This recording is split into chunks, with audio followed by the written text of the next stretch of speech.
नमस्कार साथियों, चलिए जानते हैं आज की ताज़ा खबर और मुख्य समाचार डेली न्यूज़ के साथ। आज लोकसभा चुनाव के लिए तारीखों का ऐलान कर सकता है। इसके अलावा आयोग आंध्र प्रदेश, उड़ीसा और अरुणाचल प्रदेश जैसे राज्यों में भी चुनाव की घोषणा कर सकता है। चुनाव आयोग के 2 नए चुनाव आयुक्तों के लिए नाम फाइनल हो गए हैं।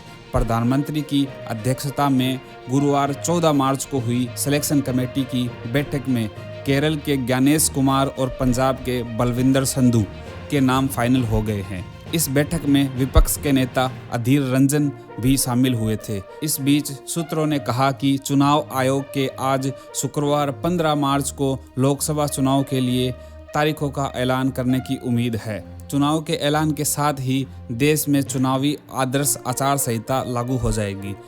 सूत्रों के मुताबिक जम्मू कश्मीर में लोकसभा और विधानसभा चुनाव एक साथ कराए जा सकते हैं। मुख्य निर्वाचन आयुक्त राजीव कुमार ने बुधवार को जम्मू कश्मीर का दौरा किया। इस दौरान उन्होंने कई राजनीतिक दलों के प्रतिनिधियों से मुलाकात की। सभी दलों ने जम्मू कश्मीर में लोकसभा के साथ साथ विधानसभा चुनाव कराने की भी मांग की। कई राज्यों में विधानसभा चुनाव, लोकसभा चुनाव के साथ ही निर्वाचन आयोग जम्मू कश्मीर, आंध्र प्रदेश, उड़ीसा, अरुणाचल प्रदेश जैसे राज्यों में भी विधानसभा चुनाव का ऐलान करेगा। हालांकि जम्मू कश्मीर पर क्या फैसला होगा, कयास लगाए जा रहे हैं। आगामी लोकसभा चुनाव भी 2019 की तरह ही 7 चरणों में हो सकते हैं। 7 चरणों में हुए थे पिछले लोकसभा चुनाव। 2019 के लोकसभा चुनाव 7 चरणों में संपन्न हुए थे। पहले चरण का मतदान 11 अप्रैल और आखिरी दौर का मतदान 19 मई को हुआ था। 2019 में 11 अप्रैल, 18 अप्रैल, 23 अप्रैल, 29 अप्रैल, 6 मई, 12 मई और 19 मई को वोटिंग की गई थी। चुनाव के परिणाम 23 मई को घोषित किए गए थे। पिछली बार भी लोकसभा चुनाव के साथ साथ आंध्र प्रदेश, अरुणाचल प्रदेश, उड़ीसा और सिक्किम राज्यों के विधानसभा चुनाव के चुनाव हुए थे।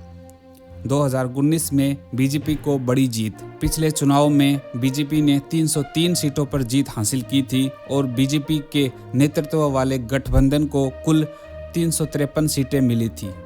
बीजेपी ने उस चुनाव में 37.36% वोट हासिल किए, जबकि एनडीए को 45% वोट मिले थे। वहीं कांग्रेस पार्टी ने 52 सीटें जीती और कांग्रेस के नेतृत्व वाले गठबंधन ने 92 सीटें जीती। अन्य दलों के खाते में 97 सीटें गई थी। थैंक यू दोस्तों। ऐसी ही और खबरों के लिए हमारे चैनल को सब्सक्राइब करें और बेल आइकन को दबाएं। जय हिंद, जय भारत।